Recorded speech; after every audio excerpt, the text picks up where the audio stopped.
4월 5일 주일 예배를 시작하겠습니다.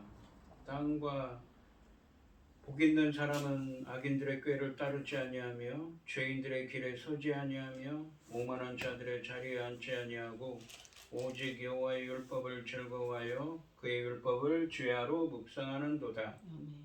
그는 시냇가에 심은 나무가 철을 따라 열매를 맺으며 그 잎사귀가 마르지 아니함 같으니 그가 하는 모든 일이 다 형통하리로다. 악인들은 그렇지 아니하며 오직 바람에 나는 겨와 같도다. 그러므로 악인들은 심판을 견디지 못하며 죄인들이 의인들의 모임에 들지 못하리로다. 무릇 의인들의 길은 여호와께서 인정하시나 악인들의 길은 망하리로다. 아멘. 저희들을 창세전에 택정하시고 여기까지 인도해 주신 주님 감사드립니다. 오늘 예배 가운데 임재하여 주시고 이 예배가 신령과 진정으로 드려지는 예배가 되게 하여 주시옵소서. 아멘. 이 모든 말씀 거룩하신 예수님의 이름으로 기도드리옵나이다. 아멘. 아멘. 찬송가 28장입니다.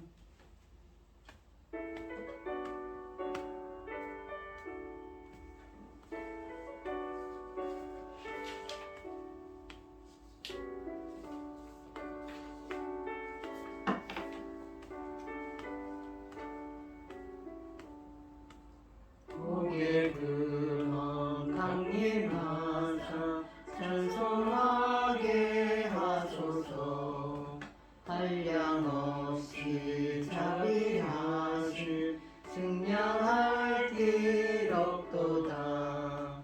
천사들의 찬송가를 내게 가르치소서. 구속하신 그 사랑을 항상 찬송합니다. 주의 크신 도움 받아 이때까지 왔으니 이와 같이 천국에로 이르기를 바라네. 하나님의 품을 떠나 죄에 빠진 우리를 예수 구원하시려고 보혈을 흘려 주셨네.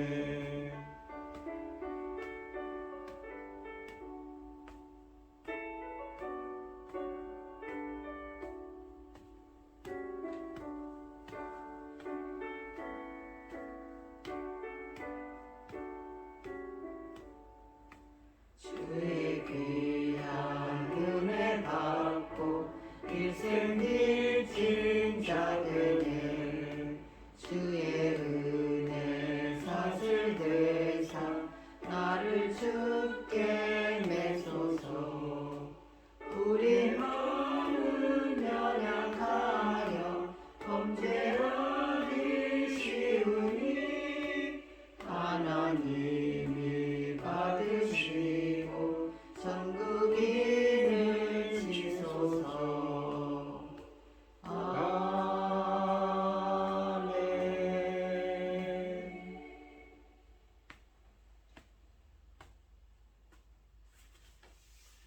사도신경하심으로 신앙 고백하시겠습니다.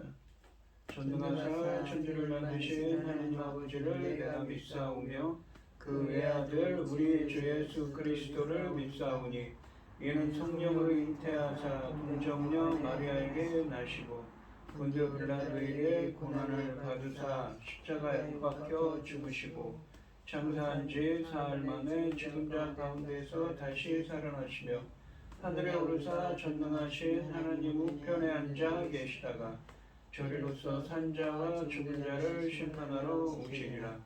성령을 믿사오며 거룩한 공예와 성도가 서로 교통하는 것과 죄를 사하여 주시는 것과 몸이 다시 사는 것과 영원히 사는 것을 믿사옵나이다. 아멘. 교동문 29번입니다. 하나님이여 찬송이 시온에서 주를 기다리오며 사람이 서원을 주께 이행하리이다. 기도를 들으시는 주여 모든 육체가 주께 나아오리이다. 죄악이 나를 이겼사오니 우리의 허물을 주께서 사하시리이다. 주께서 택하시고 가까이 오게 하사 주의 뜰에 살게 하신 사람은 복이 있나이다. 우리가 주의 집 곧 주의 성전의 아름다움으로 만족하리이다. 땅을 돌보사 물을 대어 심히 윤택하게 하시며 하나님의 강에 물이 가득하게 하시고 이같이 땅을 예비하신 후에 그들에게 곡식을 주시나이다. 초장은 양떼로 옷 입었고 골짜기는 곡식으로 덮었음에 그들이 다 즐거이 외치고 또 노래하나이다. 아멘. 찬송가 286장입니다.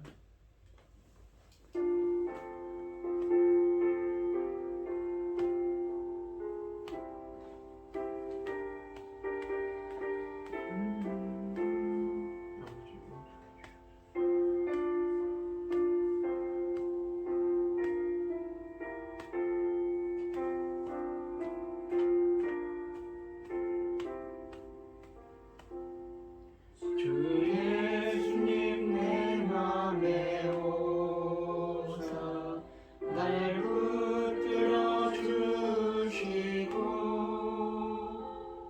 내 마음에 새 힘을 주사 늘 기쁘게 하소서.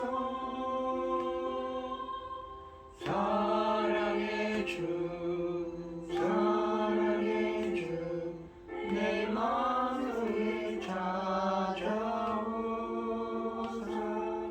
내 모든 죄 사하시고 유상한 맘 고치소서. 주 예수님 내 맘에 오사 내 소원 다하시고 내 무거운 짐 맡아주사 참 평안을 주소서. 사랑의 주 사랑의 주 내 마음에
기도하겠습니다. 온 땅이여 여호와께 즐거운 찬송을 부를지어다. 기쁨으로 여호와를 섬기며 노래하면서 그 앞에 나갈지어다. 여호와가 우리 하나님이신 줄 너희는 알지어다. 그는 우리를 지으시니요 우리는 그의 것이니 그의 백성이요 그의 기르는 양이로다. 감사함으로 그의 문에 들어가며 찬송함으로 그 궁정에 들어가서 그에게 감사하며 그의 이름을 송축할지어다. 여호와는 선하시니 그의 인자하심이 영원하고 그 성실하심이 대대에 이르리로다. 아멘. 아멘. 천지 만물을 지으신 전능하신 하나님 아버지, 어리석고 보잘것없는 저희를 자녀 삼으시고 아버지 그 크신 사랑 가운데 살아가게 하심을 참으로 감사드립니다. 전능하신 하나님 아버지, 지금 이 지구촌에서 무슨 일이 일어나고 있습니까? 아버지, 그럼에도 아버지 우리 대한민국을 이만큼 지켜주셨습니다. 참으로 감사드립니다. 저희 믿음의 선진들이 눈물로 기도하였던 것 기억하여 주시고 앞으로도 아버지 대한민국 하나님께서 확실히 지켜주시는 것을 오직 우리 하나님만 섬기고 바라고 아버지 우리가 열심히 달려가고 있는 것을 기억하여 주시고 아버지 하나님 불쌍히 여기시고 이 민족을 이 대한민국을 확실하게 지켜주시는 것을 만천하여 증거되게 하여 주시옵소서. 전능하신 하나님 아버지, 지금은 중대한 시대입니다. 아버지께서 받으실 천금 같은 열매를 거두실 시대입니다. 아버지, 열매를 위하여 말씀을 들고선 사랑하는 종을 지켜주시고 아버지 하나님께서 기뻐 받으실 열매들이 넉넉히 나올 수 있기를 간절히 소원하옵고 이 모든 말씀 억만 죄악 가운데에서 우리를 구원하여 주신 예수 그리스도 이름으로 기도드리옵나이다. 아멘. 오늘 함께 하실 하나님의 말씀은 마태복음 26장 20절로 25절까지 말씀입니다. 마태복음 26장 20절로 25절입니다. 교독을 하겠습니다. 제가 먼저 읽겠습니다. 저물 때에 예수께서 12 제자와 함께 앉으셨더니 그들이 먹을 때에 이르시되 내가 진실로 너희에게 이르노니 너희 중에 한 사람이 나를 팔리라 하시니 그들이 몹시 근심하여 각각 여짜오되 주여 나는 아니지요. 대답하여 이르시되 나와 함께 그릇에 손을 넣는 그가 나를 팔리라. 인자는 자기에 대하여 기록된 대로 가거니와 인자를 파는 그 사람에게는 화가 있으리로다. 그 사람은 차라리 태어나지 아니하였더라면 제게 좋을 뻔하였느니라. 아멘. 아멘. 25절입니다. 예수를 파는 여자가 대답하여 이르되 랍비여 나는 아니지요. 대답하시되 네가 말하였도다 하시니라. 아멘. 찬송가 143장입니다.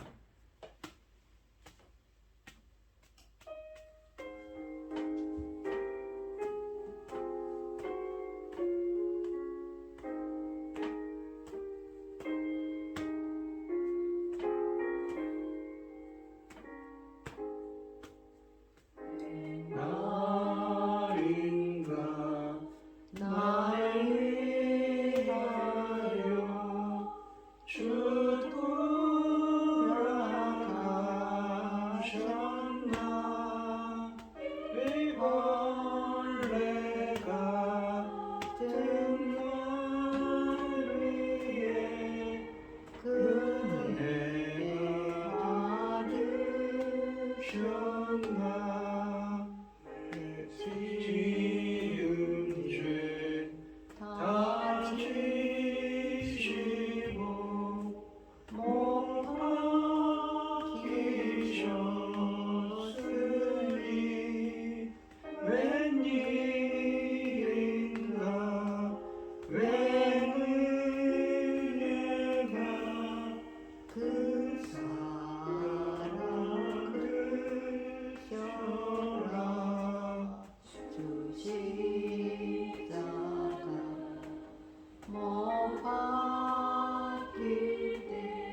오늘 함께 하실 하나님의 말씀의 제목은 인자를 파는 그 사람입니다. 예수님께서는 이 유월절 만찬 중에 제자 중 한 사람이 자신을 배반할 것을 예고하십니다.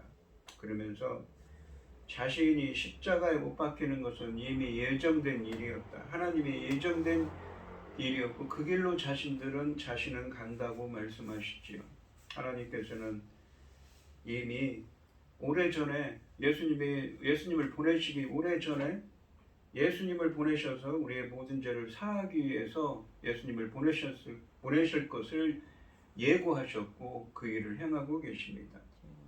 오늘은 부활절인데요. 예수님이 십자가에 못 박히신 날은 이 부활하신 날 전날입니다. 이틀 전이지요. 우리는 이틀이라고 생각하지만 우리가 사도신경에 했듯이 3일 만에 부활을 하셨죠. 안식일 전날에 예수님이 십자가에 달리시고 안식일을 지나고 안식일 다음 날이 부활하신 날입니다. 우리는 날짜를 계산할 때 이틀이라고 계산하지만 유대인들은 그 하루를 하루로 계산하기 때문에 그렇게 3일이라는 표현을 쓰고 있습니다.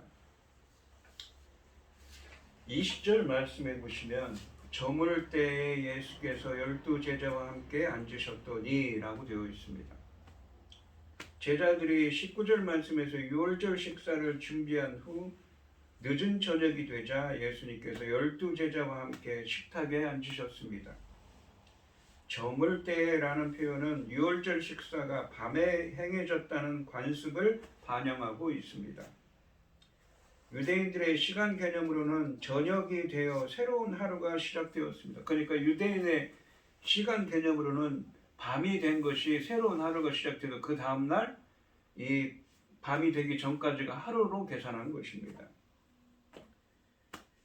이 유대인들에게 하루는 저녁부터 그 다음날 저녁까지입니다. 준비일에서 유대인이 유월절이 된 것입니다. 출애굽기 12장 8절 말씀에 의하면 유월절 만찬은 날이 저문 이후 밤에 이루어졌고 자정이 되기 전에 마친 것으로 되어 있습니다. 당시 유대인들은 하루 두 차례 식사를 했는데 오전 10시경에 간단한 아침 식사를 했고 저녁이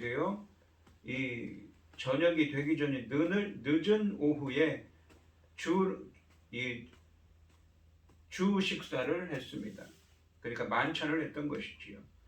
본문에 보시면 이 식탁에 앉았다로 번역된 이 헬라어는 비스듬히 기대어 먹는 식사 모습을 묘사하고 있습니다. 원래 헬라의 관습이었던 것을 유대인들도 따라하고 있었습니다. 21절 말씀해 보시면 그들이 먹을 때에 이르시되 내가 진실로 너희에게 이르노니 너희 중에 한 사람이 나를 팔리라 하시니 라고 되어 있습니다. 그들이 먹을 때 곧 유월절 식사가 진행되고 있을 때 예수님께서 매우 충격적인 사실을 밝히고 계십니다.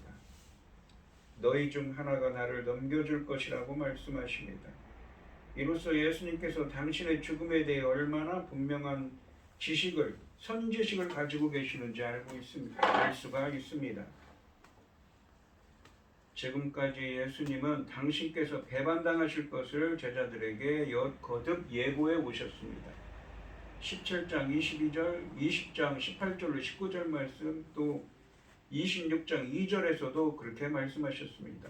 또한 마태복음 10장 4절과 26장 14절, 15, 16절에서는 누가 그분을 배반할 것인지 이미 암시되어 있었습니다. 즉 성경 여러 곳에서 예수님이 배신당할 것을 말씀하셨습니다. 하지만 12제자에게는 그의 정체가 아직 밝혀지지 않았습니다. 그런데 마침내 그들에게 밝혀진 당사자의 신분은 너무나 충격적입니다. 예수님의 공생의 기간을 누구보다 그분 가까이에서 함께 지내왔던 이 너희 12제자 중 하나가 그분을 배신한다는 것은 도무지 누구도 예상하지 못했을 것입니다. 예수님께서 이 선언을 내가 진실로 너희에게 이르노니 라는 도입구로 시작한 것은 이 예고가 아무리 충격적이더라도 반드시 일어날 것임을 확증하고 있습니다.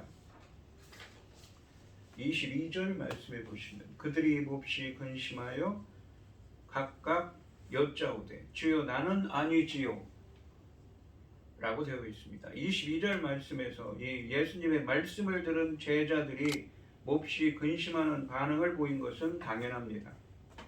사실 제자들은 이 마태복음 17장 23절에서 예수님의 죽음 예고를 두 번째 들었을 때도 동일한 반응을 보였는데 이제 그분을 그 죽음에 이르도록 배신하는 자가 자신들 중 하나라는 충격적인 예고 때문에 역시 몹시 근심하고 있습니다.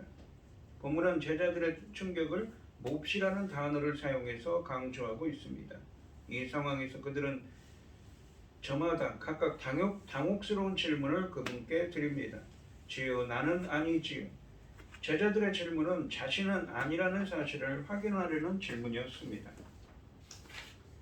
23절 말씀해 보시면 대답하여 이르시되 나와 함께 그릇에 손을 넣는 그가 나를 팔리라 라고 말씀하십니다. 예수님은 나와 함께 그릇에 손을 넣는 그가 나를 팔리라 라고 말씀하십니다. 당시 유대인들은 유월절 식사를 먹을 때 빵과 고기와 쓴나물을 식초를 물에 탄 소스에 찍어 먹었다고 합니다. 그러니까 본문에는 떡이라고 되어 있지만 사실은 빵이지요. 예수님의 대답은 그들 중 한 사람이 그 자신을 배반할 것이라는 21절에 있는 본래의 진술보다 더 발전된 이 양상을 보이지는 않습니다. 그는 오직 그 배반자가 현재 예수님과 함께 먹고 있다는 지적을 덧붙이고 있습니다. 예수님의 말씀은 내가 신뢰하여 내 떡을 나눠 먹던 나의 가까운 친구도 나를 대적하여 그의 발꿈치를 들었나이다 라는 시편 41편 9절 말씀을 상기시키고 있습니다. 24절 말씀해 보시면 인자는 자기에 대하여 기록된 대로 가거니와 인자를 파는 그 사람에게는 화가 있으리로다. 그 사람은 차라리 태어나지 아니하였더라면 제게 좋을 뻔하였느니라 라고 말씀하십니다. 상반절에 보시면 인자는 자기에 대하여 기록된 대로 가거니와 라고 말씀하십니다. 예수님은 순환과 관련해서 자주 사용하신 인자라는 표현을 다시 사용하십니다. 인자인 자신의 죽음이 자신에 관하여 기록된 대로 가는 것이라고 밝히고 계십니다. 예수님의 죽음은 결코 적다의 자들에 의해 희생된 우발적인 사건이 아니라 그것은 이미 성경에 기록된 하나님이 예정하신 일이라는 것입니다. 하나님이 계획하시고 이 의도된 자발적인 사건이라는 의미입니다. 가거니와라는 표현은 떠나가다, 죽다의 의미로서 제자들과의 이 분리를 암시하고 있습니다. 예수님은 구체적으로 구약성경 구절들을 명시하지는 않으시지만 이사야서 52장과 53장 그리고 스가랴서 13장 7절 말씀에 예수님의 죽음이 예언되어 있습니다. 예를 들어 보시면 이사야서 53장 9절 말씀을 보시면 그는 강포를 행하지 아니하였고 그는 그의 입에 거짓이 없었으나 그의 무덤이 악인들과 함께 있었으며 그가 죽은 후에 부자와 함께 있었도다 라고 말씀하십니다. 예수님의 죽음은 하나님이 계획하신 일이며 성경에 예언된 일이라고 하십니다. 특히 예수님께서 반복해서 전하신 순환과 죽음의 예고는 인자가 거절당하고 고난받고 죽는 것으로 다시 강조되고 있습니다.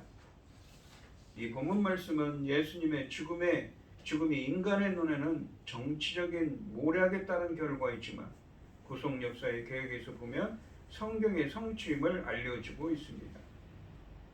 예수님의 운명은 우연한 역사적 사건이 아닙니다.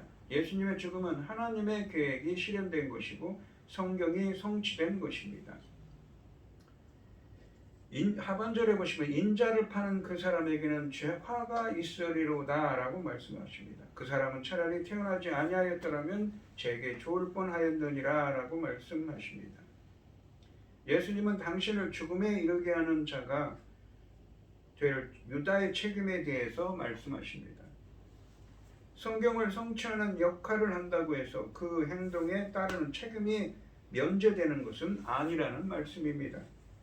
인간이 하나님의 계획이 이루어지도록 하는 데 있어서 도구로 사용되더라도 자신이 스스로 결정하여 한 행동은 그에 따른 대가를 치러야 한다는 것입니다.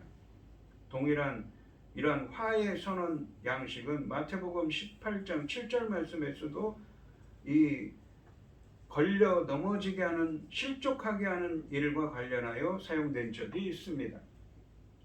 화의 내용이 무엇인지는 구체적으로 본문에 밝혀지지 않지만 그 심각성은 그 사람은 차라리 태어나지 아니하였더라면 제게 좋을 뻔하였느니라 라는 선언에 의해 확연히 드러나고 있습니다. 마태복음 18장 6절에서는 자기 목에 나귀 연자맷돌이 매달린 채 깊은 바다에 수장당하는 것이 더 낫다라는 유사한 비교 선언으로 이 화의 심각성을 부각하고 있습니다. 그곳에서 화의 내용은 마태복음 18장 8절로 9절 말씀에 영원한 불타는 지옥과 연관되는 것입니다. 예수님은 하나님의 구속사에 따라 태초부터 하나님이 계획하신 대로 죽으실 것입니다. 그러므로 가룟 유다도 하나님의 계획을 일부 실현하는 도구라고 할 수가 있습니다. 그러나 그가 맡은 역할은 메시아를 죽게 하는 악한 일입니다. 그는 자신이 원해서 이 역할을 맡았습니다. 만약 그가 나서지 않았다면 하나님은 다른 사람을 통해 이 악역을 담당하게 하셨을 것입니다. 하나님의 역사가 진행되기 위해 가룟 유다는 분명 예수님을 팔아야 합니다. 그러나 스스로 악역을 자청한 그러한 죄값은 피할 수가 없는 것이지요. 하나님의 계획과 인간의 책임은 항상 이런 형태로 조화를 이룹니다. 하나님의 주권이 항상 그리스도인의 삶 속에서 작용할지라도 그것이 실패에 대한 변명이 될 수는 없습니다. 유다의 경우에도 그렇고 그리스도인의 경우에도 그렇습니다. 이것이 하나님의 주권과 인간의 자유의지 사이에 지속적인 긴장이 있음을 의미하고 있습니다. 25절 말씀해 보시면 예수를 파는 유다가 대답하여 이르되 랍비여 나는 아니지요. 대답하시되 네가 말하였도다 하시니라 라고 되어 있습니다. 본문은 복음서에서 유일하게 유다의 질문과 예수님의 답변을 소개하고 있습니다. 이때 본문은 가룟 유다의 이름에 예수를 파는 을 붙여서 그의 배신이 이미 시작되었음을 알리고 있습니다. 유다는 다른 제자들과 동일한 질문을 던집니다. 랍비여 나는 아니지요. 부정적인 답변을 기대하는 그의 결론은 위선적인 것이 분명합니다. 그는 이미 마태복음 26장 14절로 16절 말씀에서 대제사장들에게 예수님을 넘겨주기로 약속했기 때문입니다. 유다는 자신이 배신자일 수 있는지를 가증스럽게 묻고 있는 것이지요. 또한 다른 제자들의 주님이라는 호칭과 대조적으로 랍비라는 호칭의 사용은 그의 제자 신분에 대해 강력한 의문을 갖게 합니다. 지금까지 그리고 앞으로도 유다를 제외한 제자들은 예수님께 언제나 주님, 아도나이 라는 표현을 호칭을 사용해서 예수님을 불렀습니다. 이 복음서에서 보시면 예수님의 적대자들이나 진정성을 겨루한 이 제자 지망생들 그리고 유다 같은 사람들은 예수님을 랍비, 선생님이라고 부르는 호칭을 사용했기 때문입니다. 유다는 예수님을 여러 선생들 중에서 한 사람으로 이해했을 뿐입니다. 이 본문은 의도적으로 유다가 외부인인 것을 공동체의 진정한 구성원이 아님을 암시하고 있습니다. 가룟 유다에게 예수님은 메시아가 아니라 수많은 랍비 중 하나에 불과했습니다. 유다의 질문에 대한 예수님의 답변은 유다의 기대와 달리 긍정적입니다. 네가 말하였도다. 저는 아니지요 라고 부정적으로 물은 유다의 질문에 대해 예수님은 그래 너는 아니다가 아니라 이 부정어를 빼고 네가 말하였도다 라고 대답하십니다. 이러한 대답은 64절과 또 27장 11절에도 다시 발견되는데 물어본 자의 내용을 확증하는 역할을 합니다. 영어에 보시면 you said it, 그러니까 네가 말했다 라는 표현이 있습니다.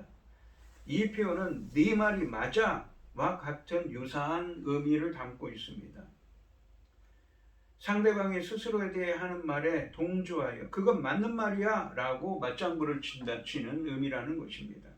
이 말은 예수님이 유다의 음모를 알고 있다는 것을 유다에게 넌지시 암시하고 있다는 것이 의미를 담고 있습니다. 그러므로 이 가룟 유다에게 네가 말하였도다 라고 하신 것은 네가 바로 배신자다 라는 의미입니다.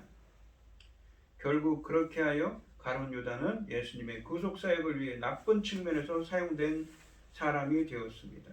그러나 그가 예수님을 배신한 것은 전적으로 그의 책임이지요. 요한복음 13장 30절 말씀에서 그는 예수님의 대답을 들은 후에 곧바로 예수님을 떠나갔습니다. 그는 47절에서 군인들과 함께 다시 예수님을 찾아오게 됩니다. 왜 그렇습니까? 예수님을 잡아가기 위해서 찾아오는 것이지요. 오늘 본문 말씀을 보시면 예수님께서는 십자가에 못 박히시기 전에 바로 무엇입니까? 6월절에 6월절 만찬을 하십니다. 마지막 만찬을 위해서 제자들을 모으시는데 자신이 곧 십자가의 길을 갈 것을 예고하시고 제자 중에 한 명이 자신을 배신할 것을 말씀하고 계십니다. 정하신 때를 따라 순종하며 십자가의 길을 가십니다. 정하신 죽음을 받아들이셨을 뿐 아니라 그 죽음의 방식과 시기도 하나님께서 정하신 대로 온전히 순종하십니다. 인류의 죄 때문에 저주를 받아 나무에 달리셔야 했고 그 모든 죄를 짊어진 희생양이 되어 유월절에 죽으셔야 했습니다. 이렇게 예수님이 하나님이 정하신 선한 일도 기다려야 할 때도 있고 적극적으로 순종해야 할 때도 있습니다. 그리스도의 죽음은 정하신 뜻이지만 그렇다고 가룟 유다의 죄가 없어지지는 않습니다. 그는 그리스도의 구속 이야기에서 스스로 악역을 담당했고 자신이 선택한 죄의 대가를 받을 것입니다. 세상을 구속하시는 하나님 나라에서 나의 배역은 무엇입니까? 우리는 어떤 사람이 하나님 나라에서 어떤 일을 해야 될까요? 유유히 흘러가는 하나님 나라의 이야기에 귀하게 쓰임받는 사람들이 되어야 합니다. 오늘 이 시간 성도님들도 우리를 구원하기 위해 몸을 찢고 피를 흘리신 예수님의 사랑과 은혜 안에서 살아가며 하나님 나라의 일에 귀하게 쓰임받는 예수님의 제자들이 되시기를 주님의 이름으로 축원드립니다. 기도하겠습니다. 하나님 아버지 감사합니다. 예수님은 유월절 만찬, 마지막 만찬을 제자들에게 베푸시며 말씀하십니다. 자신은 이미 십자가의 길을 가고 있다고 말씀하십니다. 하지만 자신을 판 제자, 그 가룟 유다에게는 하나님의 엄청난 화가 임할 것을 말씀하고 있습니다. 예수님께서는 십자가의 길을 가십니다. 바로 창세전에 주님께서 약속하신, 예정하신 우리의 모든 죄를 사하기 위해서 나무 십자가에 달리기 위해서 다 하십니다. 우리들은 하나님의 그 은혜와 사랑에 항상 감사하는 저희들이 되게 하여 주시옵시고 저희들도 하나님 나라의 일에 귀하게 쓰임받는 사람이 되게 하여 주시옵소서. 이 모든 말씀 거룩하신 예수님의 이름으로 기도드리옵나이다. 아멘. 찬송가 151장을 하시겠습니다.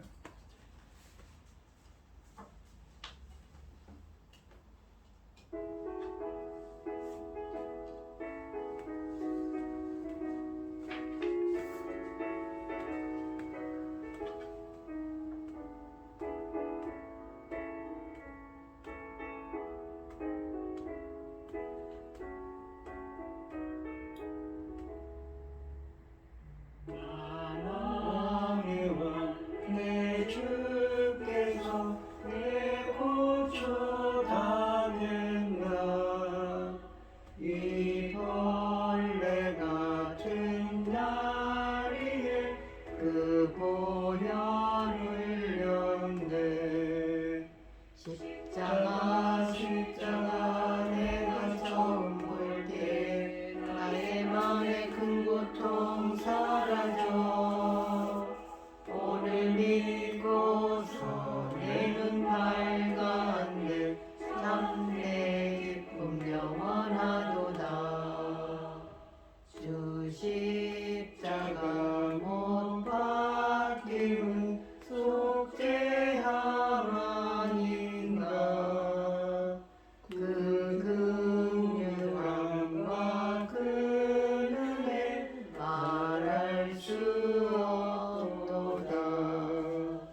십자가 내가 처음 볼 때 나의 맘의 큰 고통 사라져 오늘 믿고서 내 눈 밝았네 참내 기쁨 영원하도다.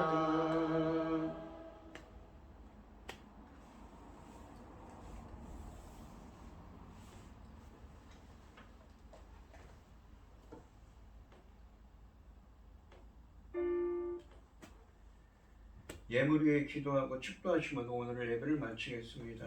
하나님 아버지 감사합니다. 오늘도 주님의 은혜에 감사드리며 최병영 집사님, 김혜순 권사님, 또 고현희 집사님 주님께 귀한 예물을 드립니다. 드려지는 손길마다 주님 기억하시고 항상 함께하여 주시옵소서. 오늘은 거룩한 주일 부활주일입니다. 예수님의 십자가의 죽으심과 우리의 모든 죄를 사하기 위해서 오신 예수님의 십자가의 죽으심과 부활하심을 다시 한번 생각하며 주님께 감사할 수 있는 오늘 하루가 되게 하여 주시옵소서.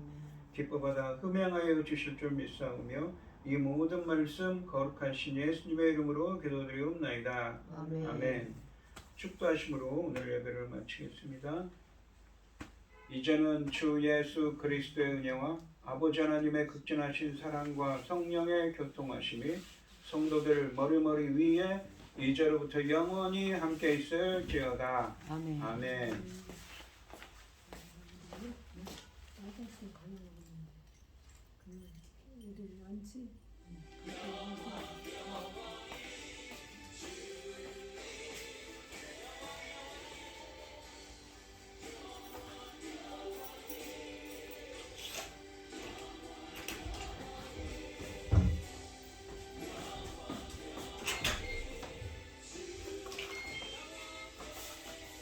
수고하셨습니다. 예.